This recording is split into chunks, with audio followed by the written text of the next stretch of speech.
नमस्कार, आपण पाहताय न्यूज 18 लोकमतवर बेधडक आपल्या सगळ्यांचं स्वागत. मी मिलिंद भागवत. राष्ट्रवादी काँग्रेसचे अध्यक्ष शरद पवार यांनी मुख्यमंत्री उद्धव ठाकरे यांना एक पत्र लिहिलं. ते पत्र होतं एल्गार परिषदेच्या संदर्भात. ज्यांची चौकशी सुरू आहे ते सूडबुद्धीने चौकशी सुरू आहे किंवा सूडबुद्धीने या प्रकरणात हळूहळू पावलं पुढे पडतायत असा एकूण त्या पत्राचा सूर होता. आणि म्हणून या सगळ्या प्रकरणात SIT नेमण्याची मागणी शरद पवार यांनी या पत्राच्या माध्यमातून राज्याचे मुख्यमंत्री उद्धव ठाकरे यांच्याकडे केली. योगायोग म्हणा किंवा काही म्हणा, पण शरद पवारांनी पत्र लिहिण्याच्या काही दिवस आधीच साधारण 2 दिवस उपमुख्यमंत्री अजित पवार यांनी याच एल्गार परिषदेची जी चौकशी सुरू आहे त्या संदर्भात आढावा घेण्यासाठी एक बैठक घेतली होती. पण शरद पवार यांचं पत्र राज्याला मिळून त्यावर निर्णय होण्याच्या आधीच वेगळीच सूत्र फिरली आणि केंद्र सरकारनं हा सगळा विषय NIA या केंद्रीय तपास यंत्रणेकडे सोपवण्याचा निर्णय घेतला. अचानकपणे तपास केंद्रानं हातात घेण्याला राष्ट्रवादी काँग्रेस आणि काँग्रेसनं तीव्र आक्षेप घेतलाय. शिवसेनेनं थेट आणि उघडपणे अजून नेमकी भूमिका घेतलेली नाही. पण अर्थात शिवसेना काँग्रेस राष्ट्रवादीच्या सुरात सूर मिळवू शकते. भाजपनं केंद्राच्या या कृतीचं स्वाभाविकपणे समर्थन केलंय. तर राष्ट्रवादीचे नेते जयंत पाटील यांनी प्रकाश आंबेडकर यांच्यावर भीमा कोरेगाव दंगल प्रकरणी आरोप असलेले एकबोटे आणि भिडे यांना पाठीमागे घालत असल्याचा आरोप केलाय. आणि या सगळ्या प्रकरणाला वेगळंच वळण लागतंय असं दिसतंय. नेमकं या प्रकरणाच्या मागचं वास्तव काय आहे? कोण कोणाला पाठीशी घालतंय? गंभीर विषयाचं राजकारण कोण करतंय? का करतंय? कसं करतंय? आणि एल्गार परिषदेच्या निमित्ताने राज्य आणि केंद्रामध्ये सुरू होत असलेला हा संघर्ष कसा आणि किती पुढे जाणार? कारण या निमित्तानं सुरू झालाय आणखीन एक एल्गार.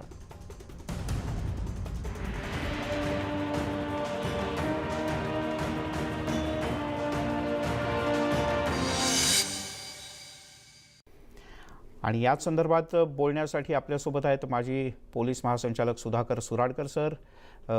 यानंतर महेश म्हात्रे आपले संपादक आपल्यासोबत आहेतच. आपल्याला मार्गदर्शन करण्यासाठी सिद्धार्थ मोकळे, वंचित बहुजन आघाडीचे तरुण तडफदार प्रवक्ते अशी त्यांची ओळख आहे. आणि शिवराय कुलकर्णी आहेत भाजपचे प्रवक्ते.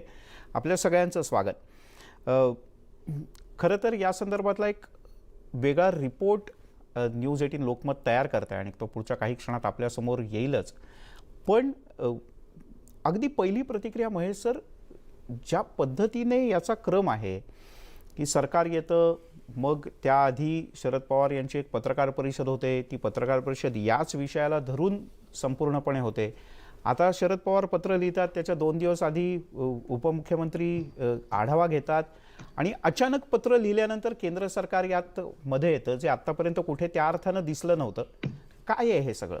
नाही, आपण ज्या नक्षलवाद जो खऱ्या अर्थाने माओवाद आहे, या माओवादाचा एकूण प्रवास भारतातला जर बघितला तर लक्षात येतं की भारतभूमीमध्ये ज्या वर्षी भूदान आंदोलनाची चळवळ सुरू झालेली होती, एकूणच शेती प्रश्नाला एक वेगळा आयाम देण्याचा प्रयत्न विनोबा भावेंनी सुरू केलेला होता. त्यामध्ये ज्यांच्याकडे खूप शेती होती ती शेती त्यांच्याकडून दानामध्ये स्वीकारली जात होती आणि जे भूमिहीन होते त्या भूमिहीन लोकांना शेतीमध्ये सहभागी किंवा शेती देण्याचा तो प्रयत्न होता.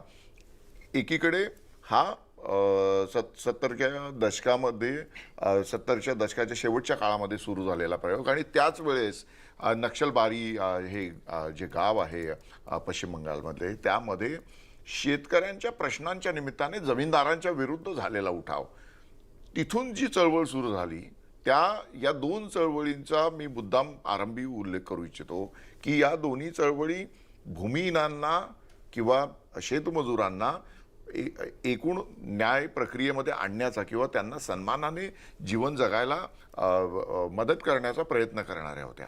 पण नक्षलवादी चळवळ किंवा माओवादी चळवळ ज्या पद्धतीने हिंसक रूप धारण करत गेली आपल्या संपूर्ण देशामध्ये, दंडकारण्याचा पट्ट्यातला आपण हिस्सा जर बघितला, त्या भागातील त्यांच्या आक्रमक हिंसक कारवाया जर बघितल्या आणि त्यानंतरच्या काळामध्ये एक साधारणतः 2006 नंतरच्या काळात, मी टू बी प्रिसाइज मी सांगू शकतो की 2006 मध्ये पहिल्यांदा अशा पद्धतीची 2006 मध्ये पहिल्यांदा अशा पद्धतीची एक गुप्त बैठक उघडकीस आली होती आणि त्याच्यामध्ये शहरी भागात नक्षलवादाची चळवळ वेगळ्या पद्धतीने रुजवण्याचा प्रयत्न करूया अशा पद्धतीने निर्णय या माओवादी संघटनांच्या माध्यमातून झालेला होता. आणि नंतरचा जो इतिहास आहे हा आपण सगळेजण जाणतो. खास करून ज्या राष्ट्रवादी काँग्रेसच्या माध्यमातून या विषयावर आता जास्त बोललं जातं, विशेषतः शहरी नक्षलवादाबद्दल बोललं जातं, याच राष्ट्रवादी काँग्रेसचे गृहमंत्री आर पाटील हे सक्रिय असताना त्यांनी त्यावेळेस गडचिरोली हा नक्षलग्रस्त जिल्ह्याचं पालकत्व स्वीकारलेलं होतं. ते पहिले पालकमंत्री होते की जे आणि गृहमंत्रीचे सक्रियपणे त्या जिल्ह्यामध्ये फिरत होते. त्यांनी खऱ्या अर्थाने या नक्षलवादाविरुद्धच्या लढाईला जोर दिलेला होता. तिथे जाऊन त्यांनी काम केलेलं होतं.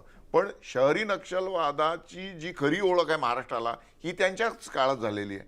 त्यामुळे शरद पवार किंवा राष्ट्रवादी काँग्रेसच्या माध्यमातून आता जे काय ठसवण्याचा प्रयत्न चाललेला आहे किंवा जे बिंबवण्याचा प्रयत्न चाललेला आहे, तर त्यांनी हा इतिहास विसरून चालणार आहे का?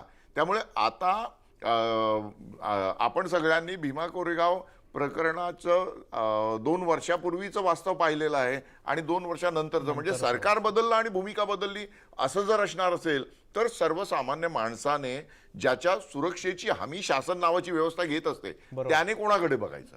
खरंय खरंय.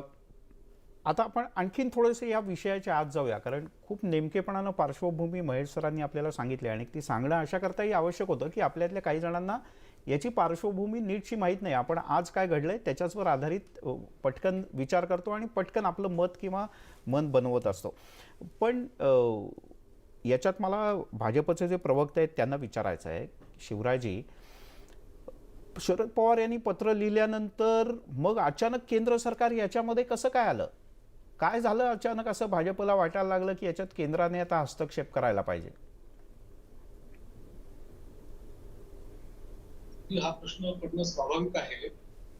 काही गोष्टी आता महेश पाटीलजींनी सांगितलं, मी ते ऐकू शकलो नाही, पण शेवटचे 2 वाक्य ऐकले त्याच्या आधारावर मी बोलण्याचा प्रयत्न करतो की शरदराव पवारांनी आज असं म्हटलेलं आहे की सत्य लपवण्याचा काहीतरी प्रयत्न केला जातो आहे.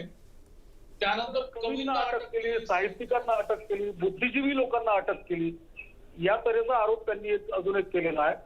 तिसरं त्यांनी म्हटलं की 3 महिन्यांनी विधिमंडळामध्ये देवेंद्रजी फडणवीस यांनी, म्हणजे तेव्हाचे मुख्यमंत्री यांनी विधिमंडळामध्ये बोलताना माओवादाचा कुठेही उल्लेख केलेला नाही असं देखील त्यांनी आजच्या आपल्या वक्तव्यामध्ये म्हटलेलं आहे. मला एक कागद आपल्याला दाखवायचा आहे. हे ऍफिडेव्हिट आहे. इन्क्वायरी कमिटीच्या समोर 8 ऑक्टोबर 2018 रोजी आदरणीय शरदचंद्र पवार साहेबांनी हे स्वतः ऍफिडेव्हिट दिलेलं आहे. म्हणजे घटना घडल्यानंतर 3 महिन्यांनी फडणवीस साहेब बोलले होते आणि शरद पवार साहेबांनी जवळजवळ 10 महिन्यांनी, म्हणजे 1 जानेवारी 2017, 31 डिसेंबर 2017 या 2 दिवसाचा घटनाक्रम आणि तिथून बरोबर 10 महिन्यांनी हे शपथपत्र शरदचंद्र पवारांचं इन्क्वायरी कमिटी समोरचं शपथपत्र आहे. या शपथपत्रामध्ये आदरणीय शरद पवारांनी आज ज्यांच्या नावाने खूप ओरड केली जाते त्या मिलिंद एकबोटेंचा, त्यानंतर संभाजी भिडे गुरुजींचा कुठेही उल्लेख केलेला नाही. ते करणार नाहीत कारण की ती वस्तुस्थिती त्यांना माहिती आहे काय आहे. राहिला दुसरा भाग, नेहमीच्या सवयीप्रमाणे उजव्या संघटनांनी हे केलं आहे एवढं त्यांनी लिहिलं. पण यातलं एक अत्यंत महत्वाचं वाक्य असं आहे शरदराव पवारांच्या ऍफिडेव्हिट मधलं की I state that I would not be in position to specifically make allegation against any particular organisation. म्हणजे 10 महिन्यामध्ये कुठल्याही निष्कर्षावर शरद पवार साहेब आलेले नव्हते. या सरकारमधल्या गृहमंत्र्यांनी परवा स्टेटमेंट दिला, म्हणजे तिघा राज्य सरकारच्या गृहमंत्र्यांनी, की आता आम्ही याची चौकशी करणार आहोत. म्हणजे या 4 महिन्यामध्ये यांनी कुठलीही चौकशी केलेली नाही. आणि ऑल ऑफ ए सडन गेल्या काही दिवसांमध्ये जसं फोन टेपिंगच्या संदर्भात असेल, शिव पुतळ्याच्या स्मारकाच्या संदर्भात असेल, या तऱ्हेचं विधान द्यायचं आणि भारतीय जनता पार्टीला रॉंग बॉक्स मध्ये नेऊन ठेवण्याचा तो धंदा सुरू केलेला आहे. हा धंदा अत्यंत चुकीचा आहे. एक गोष्ट आपण लक्षात घेतली पाहिजे की या प्रकरणामध्ये पोलिसांनी जी केलेली कामगिरी आहे अत्यंत, त्या कामगिरीमध्ये त्यांनी बारकाईने सगळ्या गोष्टींचा तपास करून त्यांचे माओवादासोबत कनेक्शन आहे ते कनेक्शन आणि 1000वर पत्र त्यांनी हस्तगत केलेले आहे. ताई शिवराजजी, त्यामुळे तुमचं हे म्हणणं innocent लक्षात आलं. लोकं नाही. जे शिवराजजी, लोकं तुमचं म्हणणं अटकेमध्ये लक्षात आलं. आहेत, प्रश्न ते असा innocent आहे, नाहीत. जो मी पहिल्यांदा विचारला एकाच वाक्यात परत एकदा विचारतो वेळ जाऊ नये म्हणून, की आज अचानक भाजपला आणि केंद्र सरकारला असं का वाटायला लागलं की या विषयात आलं पाहिजे? शरद पवार यांनी पत्र लिहिलं म्हणून? मी एका वाक्यात उत्तर देतो. शरद पवार यांनी पत्र लिहिलं म्हणून नाही. याच्यातले जे हेतू दिसत आहेत की हे जे सगळं तुकडे तुकडे गँगशी या सगळ्या गोष्टींचे जे कनेक्शन आहे, इथे वाचवण्याच्या दृष्टीने प्रयत्न सुरू झालेले आहेत. कोणाचे? हे खरं सत्य नाही, बाहेर तुम्ही येऊ थेट द्यायचं बोला. नाही. नाही सत्य शिवराजजी, बाहेर- तुम्ही मी थेट बोला बोलतोय. जर का बोलायचं असेल तर. मी थेट बोलतोय. हा. मी जे बोलतोय त्याचा अर्थ कळतोय लोकांना की हा. याच्यामध्ये जेव्हा हेतू दिसत आहेत, NIA ही संघटना, हे जे ऑर्गनायझेशन आहे, हे स्थापन कशासाठी झालेलं आहे? या अधिकार आहे त्यांचा की अशा अनलॉफुल ऍक्टिव्हिटीज ज्या चालतात, अँटी नॅशनल टेररिझम जो काही इथे बरं, सगळ्यात चालतो, ठीक आहे. त्या टेररिझम मध्ये सुमोटो ते अशा तऱ्हेचे ऍक्शन घेऊ शकतात. ठीक हे आहे. त्यांच्या अधिकार क्षेत्रात आहे आणि अत्यंत योग्य वेळी, ठीक आहे, शिवराजजी. आतापर्यंत ज्या योग्य दिशेने तपास होता तो वाया बरं. जाऊ नये म्हणून ही कृती केंद्राने केलेली आहे. आणि बरं, या ठीक आहे, कृतीला तुमचा मुद्दा लक्षात आला. निश्चित स्वागतार्ह कृती आहे. बर, तुमचा मुद्दा लक्षात आला. आपण आता यांच्या वंचितच्या प्रवक्त्यांकडे जाऊयात. सिद्धार्थ मोकळे आहेत आपल्यासोबत. सिद्धार्थजी, मुळात अशा प्रकारे आता केंद्राने हस्तक्षेप करणं आणि SITकडे म्हणजे जी पवार साहेबांनी मागणी केली होती की SITकडे द्यावं, त्याच्याऐवजी थेट NIA आता याच्यात हस्तक्षेप करून चौकशी करणार आहे. तुम्ही वंचित बहुजन आघाडी म्हणून या विषयाचं स्वागत करता, कारण तुमच्याच नेत्यांवर असेही आरोप झाले आहेत की एकीकडे तुम्ही भिडे गुरुजी आणि यांचं नाव घेता, एकबोट यांचं, आणि दुसरीकडे तुम्हीही तुमच्या ॲफिडेव्हिटमध्ये, म्हणजे शिवराय कुलकर्णींनी उल्लेख केला की शरद पवारांच्या ॲफिडेव्हिटमध्ये या दोघांची नावं नाही आहेत, तशी बाळासाहेब आंबेडकरांच्याही ॲफिडेव्हिटमध्ये या दोघांची नावं नाही आहेत. तुम्ही स्वागत करताय NIAनं याची चौकशी करायला सुरुवात करण्याचं? कसं आहे मिलिंदजी, आता याचे ना 2-3 पैलू आहेत या सगळ्या एकूण प्रकरणाचे. तर मी एक सगळ्यात महत्वाचा भाग या ठिकाणी ना NIAच्या अनुषंगाने सगळ्यात आधी सांगतो. बरं. NIA आणलं तर त्याची पार्श्वभूमी शरद पवारांनी लिहिलेलं पत्र आणि SITची केलेली मागणी ही असल्यामुळे आता ही सगळी चर्चा राजकीय पटलावरती आलेली आहे. जर शरद पवारांचं पत्र नसतं आणि NIA आली असती तर कदाचित तितकी चर्चा झाली नसती. कालच आम्ही SITच्या बाबतीमध्ये हा स्टँड घेतलेला आहे की SIT आणणं म्हणजे हे प्रकरण प्रलंबित ठेवणं आणि कुठल्याही निष्कर्षाप्रत न येऊ देता, कुठलेही खरे आरोपी बाहेर न येऊ देता वर्षानुवर्ष ही पेंडिंग ठेवण्याचा प्रकार आहे. बरं. त्यामुळे कुठल्याही SITची गरज नाहीये. आमचं म्हणणं आहे, महाराष्ट्र पोलिसांना विश्वासात घ्या, त्यांना ॲश्युरन्स द्या की तुमच्यातले जर काही अधिकारी या सगळ्या प्रकरणात या फॅब्रिकेशनमध्ये असतील तर त्यांना आम्ही संरक्षण देऊ. मात्र तुमचे पॉलिटिकल बॉसेस कोण होते ज्यांनी हा सगळा प्रकार करायला सांगितला आणि ज्यांनी हे सगळं फॅब्रिकेशन करायला सांगितलं, त्यांची नावं उघड करा. तर हा प्रकार 2 दिवसामध्ये सगळ्या राज्य सरकारच्या समोर येऊ शकतो आणि कोर्टामध्ये ही केस उभा राहू शकते. हा भाग एक. बरं, भाग म्हणजे तुम्हाला 2, NIA पण की याच्यात SITच्या आवश्यकता मागणी वाटत नाही. करणाऱ्या राष्ट्रवादी काँग्रेसला या काय म्हणताय, म्हणजे तुम्हाला NIAची पण आवश्यकता वाटत नाही या मला प्रकरणात एक 2 मिनिटं फक्त मला एक सलग या बाबतीत. बर, ठीक आहे, मी आता नाही थांबवणार तुम्हाला, बोला. SITची सुद्धा आवश्यकता नाहीये. आता NIA इथं आलंय तर NIAची काय पार्श्वभूमी महाराष्ट्रामध्ये, तर आपल्याला मालेगावचा बॉम्बस्फोटचं प्रकरण आठवत असेल. मालेगाव प्रकरणामध्ये साध्वी प्रज्ञा सिंगला वाचवण्यासाठी NIA इथे आणण्यात आलं. सगळे जे काही आरोपी जे महाराष्ट्राच्या दहशतवादी विरोधी पथकाने त्यांच्याबद्दलचे पुरावे गोळा केलेले होते, सगळे साक्षी पुरावे झालेले होते, केस उभा राहिलेली होती, त्या सगळ्या साक्षीदारांच्या उलट तपासण्या करण्यात आल्या आणि दोन्ही एका व्यक्तीच्या 2 स्टेटमेंटमध्ये 2 साक्षीमध्ये तफावत आहे हे दाखवून या सगळ्या दोषी लोकांना निर्दोष मुक्त करण्यात आलं. NIA केंद्राचं भाजप सरकार कशासाठी वापरतंय हे महाराष्ट्रातल्या मालेगाव बॉम्बस्फोटाने स्पष्ट केलेलं आहे. त्यामुळे ही NIA इथे मिलिंद एकबोटे आणि संभाजी भिडे यांना वाचवण्यासाठीच आलेली आहे, हा आमचा स्पष्ट आरोप आहे. दुसरा मुद्दा, राष्ट्रवादी काँग्रेसच्या दुटप्पी भूमिकेबाबत की एकीकडे शरद पवार हे पत्र लिहून SITची मागणी करणार, अजित पवार बैठक घेऊन आढावा करणार आणि 3 तारखेच्या त्या सगळ्या याच्यामध्ये ज्यावेळेला संभाजी भिडेंचं पहिल्यांदा स्टेटमेंट आलं त्यावेळेला ते सांगणार की जेव्हा दंगल घडत होती तेव्हा ते कुठं होते, तर ते राष्ट्रवादी काँग्रेसच्याच जयंत पाटील या नेत्याच्या घरी होते. म्हणजे जयंत पाटलांचं त्यांना असलेलं संरक्षण हे एक उघड गुपित आहे. त्याच्या आधीचे जर पार्श्वभूमी बघितली राष्ट्रवादीची, तर आर पाटील हे मुख्यमंत्री गृहमंत्री असताना मिरजेच्या दंगल प्रकरणामध्ये कृष्ण प्रकाश या पोलीस अधिकाऱ्याने अतिशय चांगल्या पद्धतीने काम करून पुरावे पुढे आणले होते संभाजी भिडे यांचा त्यात हात असल्याचे. तर कृष्ण प्रकाश यांची बदली करण्यात आली आणि राष्ट्रवादीनेच तिथे संभाजी भिडेंना वाचवलेलं आहे. त्यामुळे मी मारल्यासारखं करतो, तू लागल्यासारखं कर, हा खेळ जनतेच्या लक्षात येतो. त्यामुळे हा जो काही आता प्रकार चालू आहे मतांचा गठ्ठा आपल्याकडे ओढण्यासाठी आणि खऱ्या आरोपींना वाचवण्यासाठी, तो या दोन्ही पक्षांनी थांबवावा. आणि आमची मागणी आहे की जे खरे आरोपी आहेत या प्रकरणातले त्यांना शिक्षा व्हावी. ठीक आहे महेश सर, याच्यात म्हणजे हे सगळं ऐकताना गंमत याची वाटते. म्हणजे सुराडकर सरांकडे आपल्याला जायचं आहे, कारण याच्यात शेवटी दर ठिकाणी चौकशी अधिक म्हणजे घटना आणि प्रसंग वेगवेगळ्या ठिकाणचे जरी असले तरी तपास करणारे आहेत ते पोलीस अधिकारी आहेत आणि त्यांना आदेश देणारे आहेत ते शेवटी राजकारणी आहेत. पण या दोघांचंही विधान ऐकल्यानंतर असं वाटतं की म्हणजे भाजपचा राग राष्ट्रवादीवर असणं आपण समजू शकतो, म्हणजे राजकीय विरोधकच आहेत ते.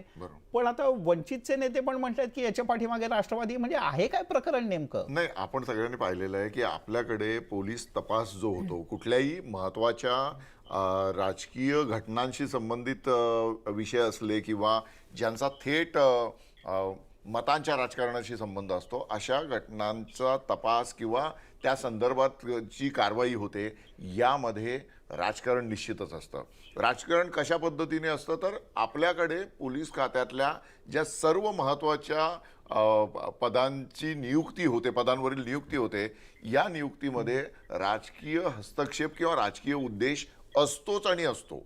म्हणजे मी म्हणतो या गोष्टीला सुराडकर साहेब सुद्धा आक्षेप घेणार नाहीत, कारण आपल्याकडील सगळी व्यवस्था म्हणजे राज्य पातळीवर आणि देश पातळीवर सुद्धा, त्यामुळे आपण या सगळ्या राजकीय ज्या नियुक्त्या असतात त्या राजकीय नियुक्त्या झाल्यानंतर नॅचरली त्यांच्याकडून आपले जे बॉसेस असतात, सत्तेतले जे लोक असतात, त्यांना हवं त्या गोष्टी साधारणपणे केल्या गेलेल्या आहेत किंवा साधारणपणे त्यांच्याकडून त्याचं पालन झालेलं आहे. त्यामुळे आता ज्या पद्धतीने या एल्गार परिषदेनंतर जे सगळं राजकारण झालेलं आहे किंवा त्यानंतरच्या ज्या कारवाया झालेल्या आहेत याच्यामधले जे राजकीय पक्ष थेट संबंधित आहेत त्या राजकीय पक्षांच्या माध्यमातून आता याचं राजकारण केलं जातं. आणि मुख्य म्हणजे आपण राष्ट्रवादी काँग्रेसचं जर सध्याचं स्थान बघितलं तर राष्ट्रवादी काँग्रेसने केवळ आणि केवळ 54 आमदारांच्या बळावर ज्या पद्धतीने राज्याच्या राजकारणामध्ये स्वतःचं एक स्थान निर्माण केलेलं आहे, या सगळ्यामागे शरद पवार यांची चाणाक्ष किंवा चाणक्य नीती कारणीभूत आहे. आणि या चाणक्य नीतीच्या बळावर त्यांना आता पक्ष अधिक मोठा करायचा आहे. पक्ष मोठा करण्यासाठी त्यांना जे 3 महत्त्वाचे समाज घटक दिसत आहेत, यातले एक पहिला समाज घटक आहे मुस्लिम. त्या संदर्भात त्यांनी ज्या पद्धतीने काम सुरू केलेलं आहे, त्यांचा पुढचा विधानही आला आणि पुढचा नागरिकत्व सुधारणा कायद्यासंदर्भातचा त्यांचा जो मोर्चा आहे परवा येऊ घातलेला, तो सुद्धा त्या संदर्भात आहे. आणि दुसरं महत्त्वाचं त्यांचं प्लॅन ऑफ ॲक्शन मधली गोष्ट आहे ती म्हणजे बुद्धिवंत आणि दलित मतदार जास्तीत जास्त आपल्याकडे खेचण्याचा, आणि त्यासाठीचा हा प्रयत्न सगळा सुरू असलेला आपण पाहतोय. त्यामुळे घटना महत्त्वाची आहे, त्या घटनेमागची कारण मीमांसा अधिक चांगल्या पद्धतीने झाली पाहिजे, परंतु जेव्हा त्याच्यामध्ये राजकारण पडतं त्यावेळेस ती घटना अधिक गुंतागुंतीची होते आणि त्यामुळे सर्वसामान्य माणसाच्या आकलना पलीकडचे विषय त्यामधून यायला लागतात. पण ती सर्वसामान्य माणसाच्या आकलनात दूध का दूध आणि पाणी का पाणी करण्याची क्षमता असते ती पोलिसांमध्ये. सुराडकर सर, तुम्हाला असं वाटतं की मग आता दबावातनं नियुक्त्या होतात आणि बाकीच्या गोष्टी आता ह्या काही म्हणजे काही गुपित राहिलेल्या नाहीत, त्या सगळ्यांना माहिती आहेत आणि त्या काही प्रमाणात मान्यही केलेल्या आहेत लोकांनी. पण प्रश्न असा येतो, जेव्हा अशा एखाद्या सेन्सिटिव्ह संवेदनाजनक अशा प्रकारच्या मुद्द्याचा विषय असतो तेव्हा खरंच पोलिसांवर दबाव असतो का, याही प्रकरणात असू शकेल का? आणि यापूर्वी म्हणजे गडचिरोलीतलं वेगवेगळ्या नक्षलवाद्यांना पकडल्याचं प्रकरण असो किंवा याच्यात जेव्हा तत्कालीन पोलीस आयुक्तांनी पुण्यामध्ये पत्रकार परिषद घेऊन जेव्हा हे सगळं एकात्रीशी एक जोडण्याचा प्रयत्न केला आणि हे सांगण्याचा प्रयत्न केला, मला असं वाटतं की ह्याच्या मागे राजकीय हस्तक्षेपातून म्हणजे ह्याच्यावर प्रभाव आहे एवढा मोठा, किंवा हे सगळं निष्पक्ष आहे जे काही आत्तापर्यंत पोलीस अधिकाऱ्यांनी सांगितलं ते? यात खरं म्हणजे मी एक थोडं सविस्तर सांगू इच्छितो. पहिली गोष्ट, कोणीही आईच्या पोटून नक्षलाईट म्हणून पैदा होत नाही. बरोबर. आता हे जे पैदा होता त्याची बरीचशी कारणं आहेत आणि त्यामध्ये सर्वात महत्त्वाचं आहे जे लोकांचं शोषण होतं आणि मग या शोषण करणाऱ्यांमध्ये पोलिसही आहेत, राजकारणीही आहेत, पत्रकार फार मोठं आहे, सावकार आहेत वगैरे वगैरे. आणि मला असं कुठेही असं आढळून आलेलं नाही आहे की अगदी कठोर कारवाई या सर्वांवरच झालेली आहे. सर्वांना माहिती आहे एका सावकाराला वाचवण्याकरता एका सीएमने कसा फोन केला होता मी सांगायची गरज नाही आहे. मीच ते उघडकीस आणलं होतं सगळं. Very good. सानंदा- म्हणायचा सानंदा मुद्दा असा नावाचे ते आहे, आमदार होते आणि म्हणायचा मुद्दा असा आहे की पोलीस कसे वागतात. आता सर्व पोलीस भ्रष्ट नाहीत. अगदी स्वच्छ धुतल्या तांदळासारखे असणारे पोलीसवालेही आहे. कुठल्याही दबावाला बळी न पडता जे खरं आहे ते करणारे पोलीसही आहेत. पण दबावाखाली काहीही करणारे पोलीस आहेत. आपली व्यवस्था अशी आहे की पोलीस जे जबाब लिहून घेतात त्यावर कोणाची सही नसते. त्यामुळे एखादा बदमाश पोलीस असेल आणि म्हात्रे साहेब जे बोललेच नाहीत ते मी त्यांच्या लिहून नावाने- कोर्टासमोर मांडू शकतो बरोबर. आणि त्या सुरुवातीच्या घटकेला कोर्टाला ते खरंच वाटेल कारण त्याची शहानिशा झालेली नसते. 4, 6, 8, 10 वर्षांनी केव्हा ते साक्षीला येतील तेव्हा त्यांना माहीत होईल की मी असं बोललोच नव्हतो. हा एक भाग झाला. आणि मी अनुभव सांगतो कसं पोलीस कामं करतात. माझा स्वतःचाच अनुभव सांगतो. भाई ठाकूरवर मी ॲक्शन घेतली होती. सीबीआयने मला तिथे मदतीला बोलवलं शिवराय मी येतो तुमच्याकडे. आणि जरा कारण हे जे काय घडतंय लोकांना ऐकायचं असेल तर ठीक आहे, नाही तर मी गप्प बसतो. नाही शिवराय मी येतो ना तुमच्याकडे. त्यांना त्यांचा एक अनुभव तर सांगू दे, मग आपण अनुभव सांगू द्या. पण मला असं वाटतं की भीमा कोरेगाव आणि हा तपास या संदर्भातली चर्चा जर झाली तर ती अधिक उपयुक्त सांगते ठरेल. ना, बोलते त्याच्यावर शिवराय ते शिवराय बोलणार आहेत. तुम्ही शांत त्याच्यावर राहा ते जरा. बोलणार आहेत. शिवराय उपयुक्त चर्चा चालू आहे, तुम्ही शांत राहा जरा. तर बोलणार त्यावर ते येतो त्याच्यावर. मी भीमराव बोला. कोरावर. कारण शेवटी काय की इन्व्हेस्टिगेशनचा जो भाग आहे जो भीमगाव कोरेगावला जसा होतो तो इतर केसेसमध्ये होतो. तर भाई ठाकूरच्या वेळेस मला सीबीआयने बोलवलं आणि सीबीआयची काय इच्छा होती मी नाव घेणार नाही कोणाची, पण त्यांची इच्छा एक होती की शरद पवारांना मी खोटं गुंतवावं. दुसरी इच्छा ही होती की भाई ठाकूरचा एन्काउंटर मी करावं, माझ्या ताब्यात देतील वगैरे. भाई ठाकूरचं जे स्टेटमेंट सीबीआयने घेतलेलं ते माझ्याकडे आहे. तर प्रश्न असा येतो की जे राजकीय आणि आता पवार साहेब दिसत आहेत समोर, मी एक नक्की सांगेन आणि अगदी छातीठोकपणे सांगेन त्यांनी कधीही चुकीचं काम करायला सांगितलं नाही. आणि पवार साहेबच अपवाद नाहीत बरं का. असे कित्येक सीएमचे मी नावं सांगू शकतो ज्यांनी चुकीचं करायला सांगितलं नाही. पण असे कित्येक अधिकाऱ्यांची मोठी यादी देऊ शकतो की त्यांनी सांगितलं नाही तरी त्यांना काय आवडेल ते करणारे सांगतात. लोक पण आहेत. तर इथे एक लक्षात घ्यायला पाहिजे की काय चाललेलं आहे.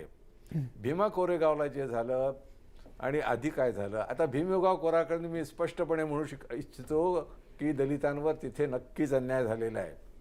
म्हणजे त्यामध्ये गुन्हेगारांपेक्षा निरपराध लोक जास्त गोवलेले आहेत आणि सवर्णांमध्ये गुन्हेगार जास्त आहेत, इनोसंट फारच कमी आहे.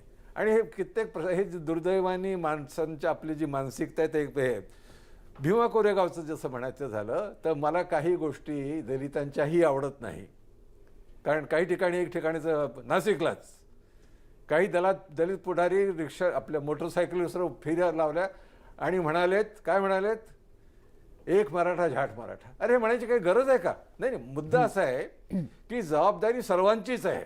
बरोबर. आणि जेव्हा सर्वांची जबाबदारी प्रत्येकजण आपलं समजून घेईल, उगीच दुसऱ्याकडे बोट दाखवण्यात काही अर्थ नाही आहे.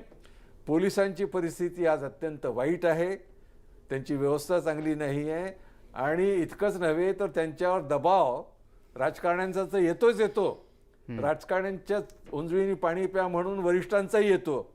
तर मला वाटतं वेळ अशी आलेली आहे की जी घटना सर्व लोक घेऊन फिरतायत ना, राज्य घटना आणि कायदा, आज वेळ आलेली आहे की प्राईम मिनिस्टर पासून तर चपराशापर्यंत प्रत्येकाने त्याचं पालन करावं. बरं, आपण सुराडकर सरांच्या शेवटी भावना याच्यातल्या समजून घेतल्या पाहिजेत. त्याच्यातले शब्द महत्त्वाचे नाहीत, त्या शब्दांकडे आपण थोडंसं दुर्लक्ष करू पाहिजे. तर पण शेवटी एका पोलीस अधिकारी म्हणजे याच्यात वंचितची काय भूमिका आहे का, याच्यात राष्ट्रवादीची काय भूमिका आहे का, याच्यात एकबोट्यांची काय भूमिका आहे का, किती असेल ती संबंधित लोक तपास करतील. पण याच्यात पोलीस सुद्धा बिचारे काही ना काहीतरी कारणाने कसे अडचणीत येऊ शकतात किंवा काही प्रमाणात आलेलेही असतील.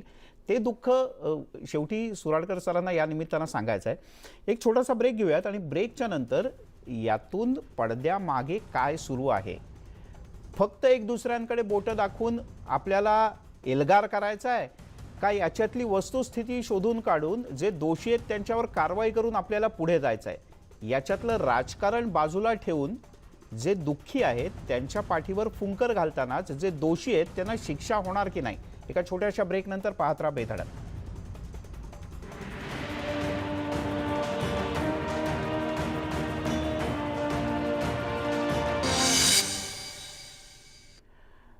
आपण पाहताय न्यूज 18 लोकमतवर बेधडक. चर्चेला सुरुवात करण्यापूर्वी आपण जाऊयात. राज्याचे गृहमंत्री अनिल देशमुख यांची पत्रकार परिषद सुरू आहे. क्राईम कॅपिटल म्हणून संपूर्ण ओळख झाली. ही ओळख त्यांनी त्यांना कशा पद्धतीने पुढून टाकता येईल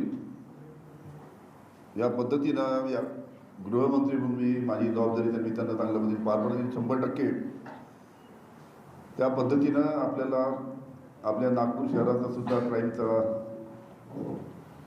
जो रेट आहे तो कमी झालेला पुढील काळामध्ये दिसेल.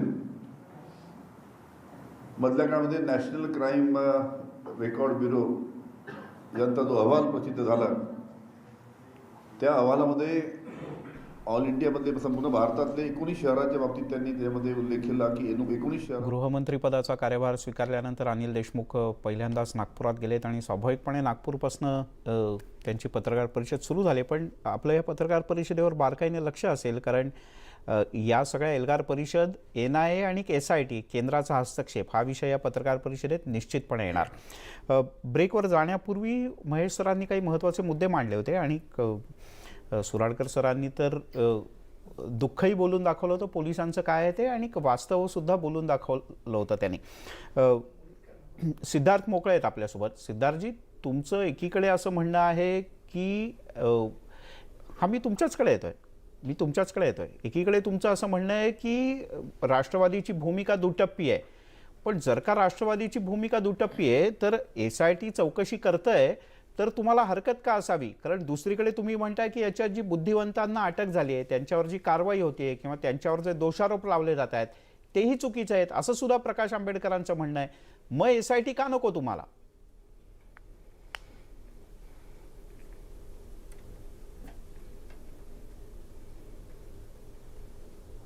बोला सिद्धार्थ.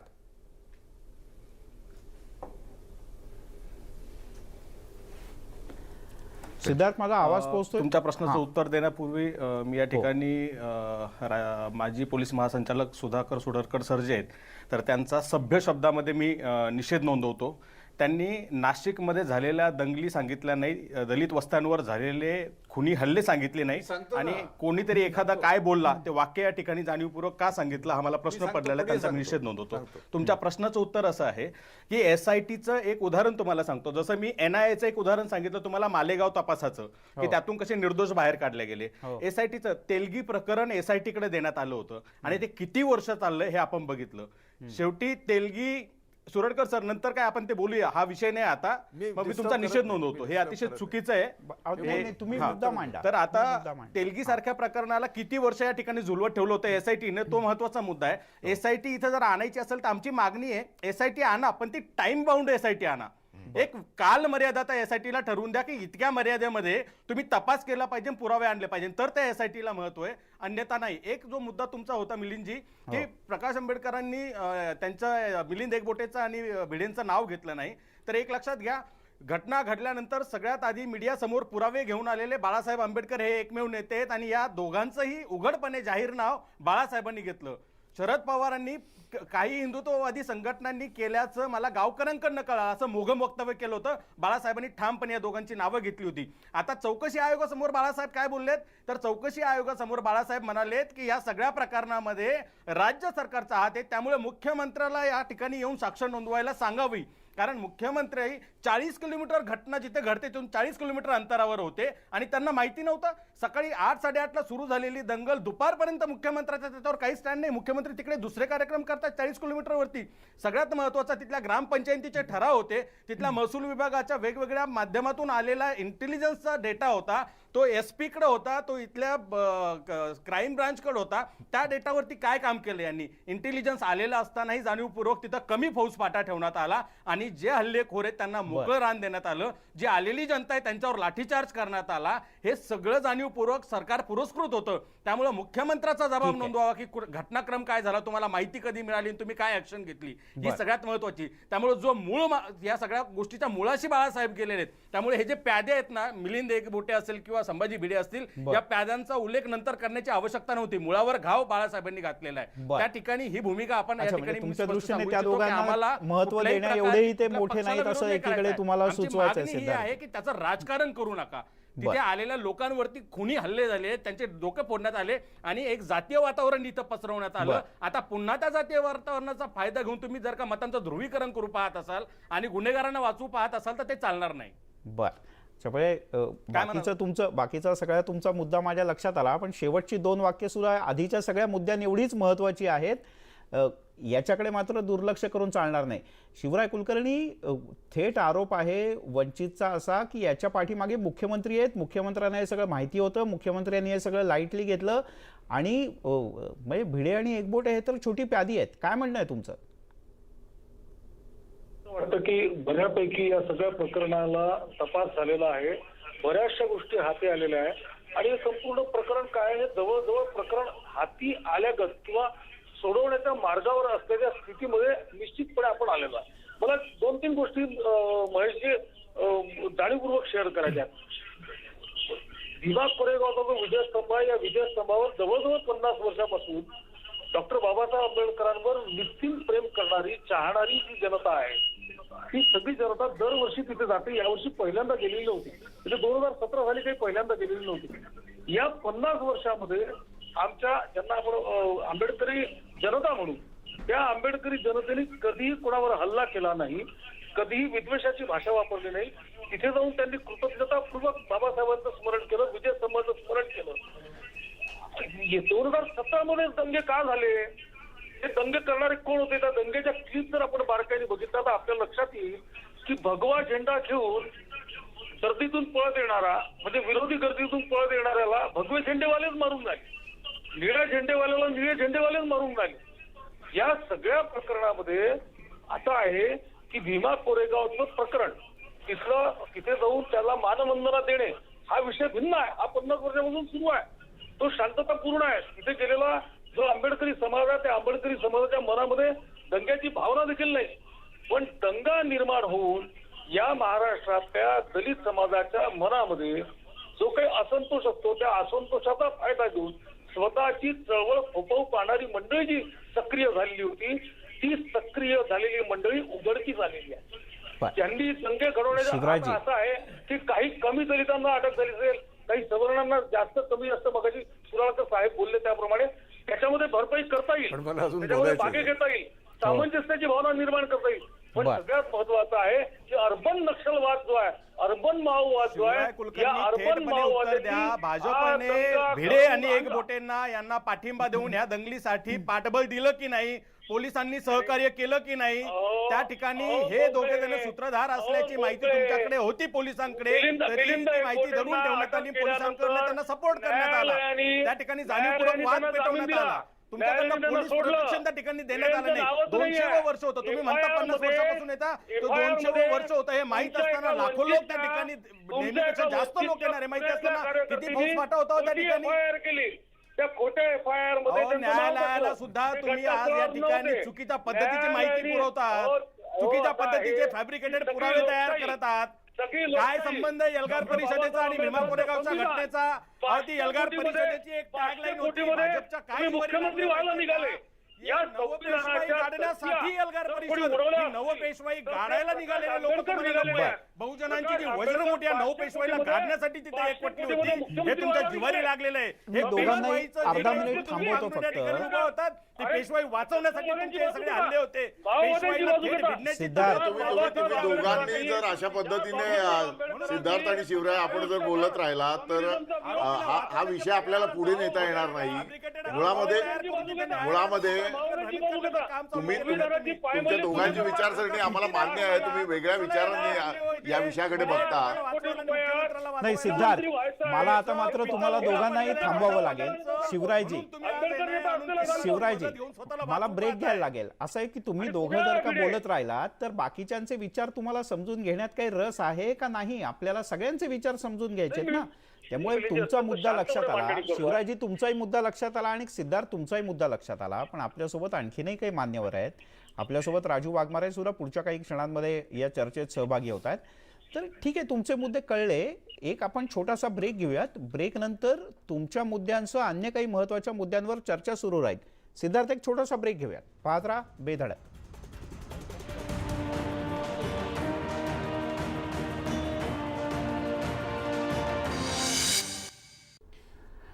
ब्रेकनंतर आपल्या सगळ्यांचं पुन्हा एकदा स्वागत. आपल्या चर्चेत सहभागी होत आहेत काँग्रेसचे प्रवक्ते डॉक्टर राजू वाघमारे. डॉक्टर, स्वागत आहे आपलं.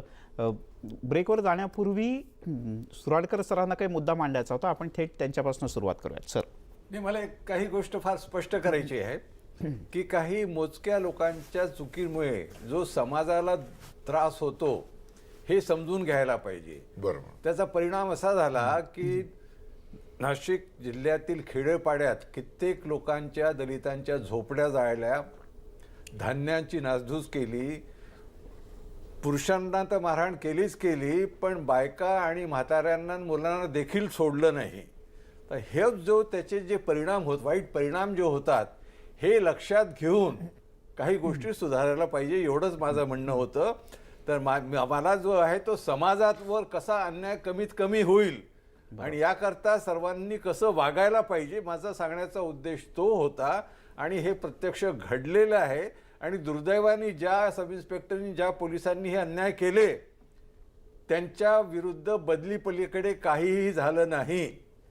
आणि हे असे प्रकार घडू नये म्हणून सर्वांनी संघटितपणे राहून आपल्याकडून पण काही चुका होणार नाही याची दक्षता घेतली पाहिजे.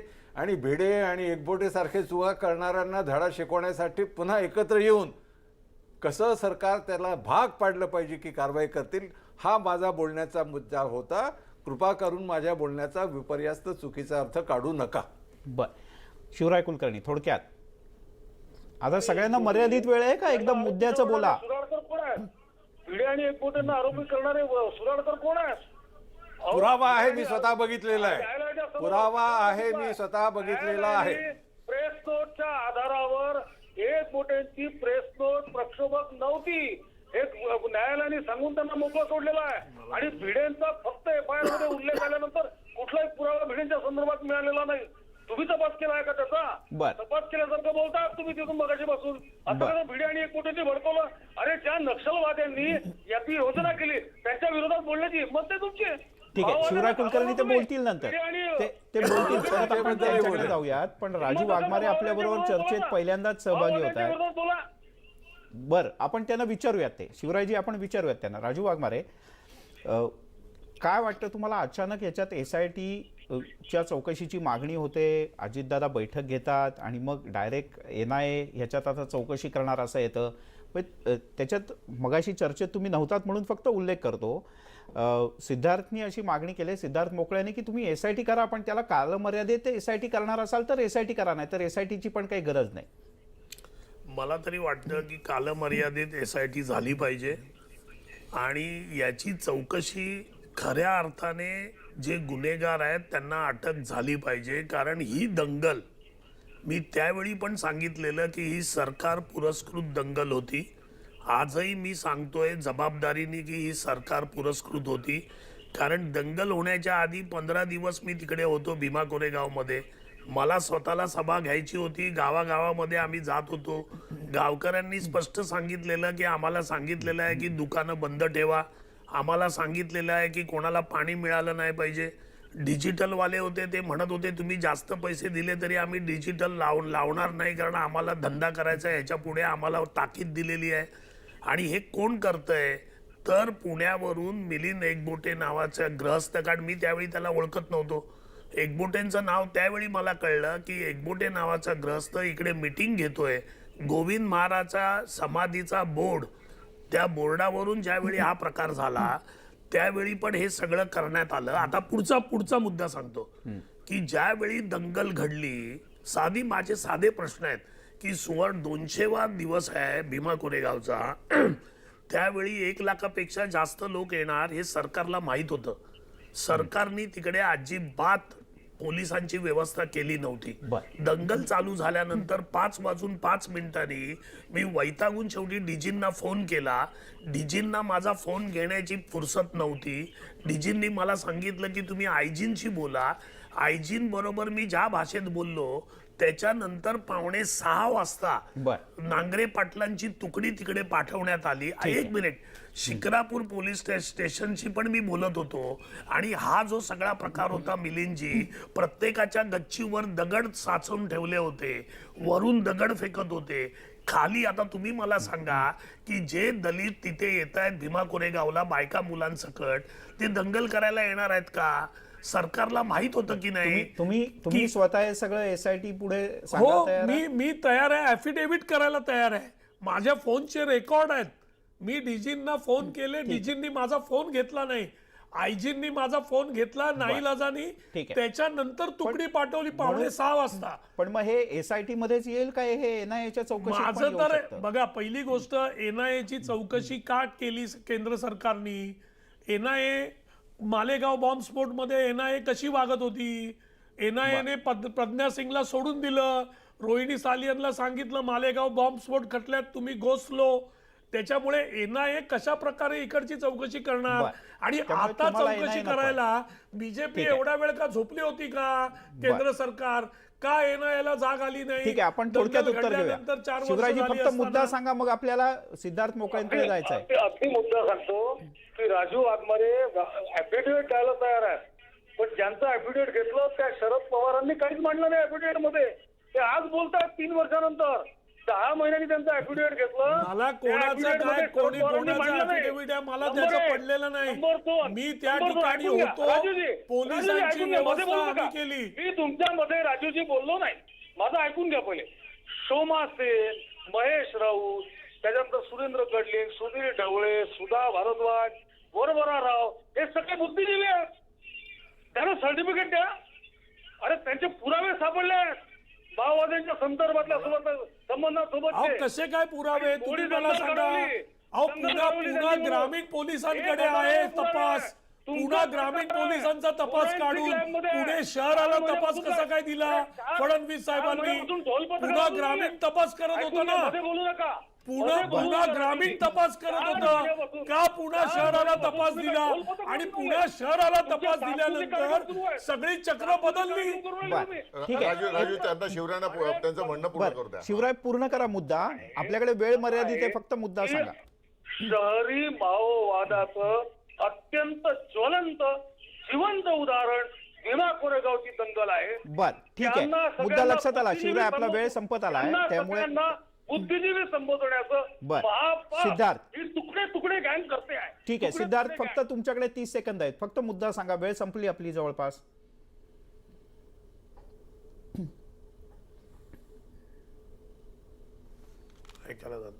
थोडं डिले.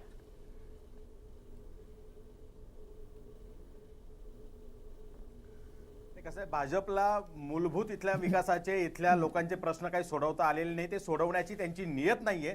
त्यांना इथे लोकांना विभाजित करून इथे राज्य करायचं आहे आणि पुन्हा एकदा त्यांना पेशवाईच आणायची आहे. त्यामुळे इथल्या पुरोगामी चळवळीला बदनाम करण्यासाठी त्यांनी शहरी नक्षलवादाचा सगळा हा डाव रचलेला आहे. जे बुद्धिजीवी विचारवंत अटकेत आहेत त्यांच्या बाबतीतले कुठलेही ठोस पुरावे आतापर्यंत पुढे आणू शकलेले नाहीये. दुसरा मुद्दा, एल्गार परिषदेचा आणि त्या दंगलीचा काही संबंध नसताना ही दहशत नक्षलवाद्यांनी घडवलेली दंगल म्हणून सांगितलं जात आहे. माझा भाजपला प्रश्न आहे, ज्या घरांच्या गच्चीवरती दगडाचे सगळे खच ठेवलेले होते, त्या घरात राहणारी माणसं जी त्यांना तुम्ही नक्षलवादी म्हणताय का? की ज्यांची डोकी फोडली गेली खाली त्यांना तुम्ही नक्षलवादी म्हणतायत? त्यातला एकही माणूस नक्षलवादी नव्हता. तिथे मिलिंद एकबोटे आणि हरियाचे सगळे कार्यकर्ते होते, त्यांनी ही दंगल घडवून आणलेली आहे. जे ब्राह्मणवादी हिंदुत्ववादी संघटनांशी निगडीत आहे. ठीक दुसरा आहे ज्यांच्यावरती सिद्धार्थ, हल्ला तुमचा झाला, मुद्दा ते लक्षात आला आंबेडकरी आणि जनता आहे. अपेक्षा आहे या जी काय दोन्ही एनआयए किंवा प्रकारच्या एसआयटी गटाचा चौकशी नक्षलवादाशी करेल काही त्याच्या संबंध नाहीये. समोर तुम्ही मात्र सुद्धा या जाल आणि सरकारला तुम्ही तुमचा मुद्दा नक्षलवादाचे मांडाल. शिक्के मारून आपला या सरकारच्या वेळ विरोधात खरं तर उभा मगाशी राहिलेल्या संपला, त्याला कार्यकर्त्यांना 30 सेकंद होऊन गेली. महेश सर, शेवटची 30 सेकंद आहेत आपल्याला. डाव आहे, हा शेवटची 30 बनाव आहे. सेकंद आणि एकच हा आपण बोलू शकतो की ज्या पद्धतीने आपण संरक्षण देण्यासाठी त्यांनी या NIA इथे आणलेली. नक्षलवादाच्या विषयाचं ज्या पद्धतीने राजकारण आपल्याकडे चाललेलं आहे आणि हे राजकारण करत असताना समाजातील 2 महत्वाच्या समाज घटकांमध्ये फूट पाडून एक वेगळ्या पद्धतीने स्वतःचं राजकीय भवितव्य उज्ज्वल करण्याचा प्रयत्न सर्व पक्षांच्या वतीने चाललेला आहे. हे कुठेतरी थांबलं पाहिजे आणि अशा पद्धतीने समाजातील सर्वसामान्य लोकांच्या जगण्याशी संबंधित जे विषय आहेत ते सोडून अशा पद्धतीचं भावनिक राजकारण जर महाराष्ट्र देशी अशा प्रकारे रंगणार असेल तर मराठी समाजाच्या, महाराष्ट्राच्या उत्कर्षासाठी ही अत्यंत घातक गोष्ट आहे. हा घातक पायंडा आहे. तो थांबवण्यासाठी सर्वसामान्य लोकांनी प्रत्येक विषयाचा सर्वंकष विचार जर केला, सर्व बाजूने विचार केला तर लोक सुधारतील. राजकारण्यांना त्यांचं राजकारण करू द्या, परंतु लोकांनी त्या विषयाकडे कसं पाहायचं, स्वतःचा दृष्टिकोन कसा विकसित करायचा हे लोकांना आता ठरवावं लागणार आहे. एवढंच मिलिंद या निमित्ताने आपण म्हणू शकतो. निश्चित याच्यावर आता मी आणखीन काही भाष्य करत नाही. आपण या सगळ्या मान्यवरांचे आभार मानूयात. तुम्ही चर्चेत सहभागी झालात. अधिक मुद्द्यावर बोलला असतात तर आपल्याला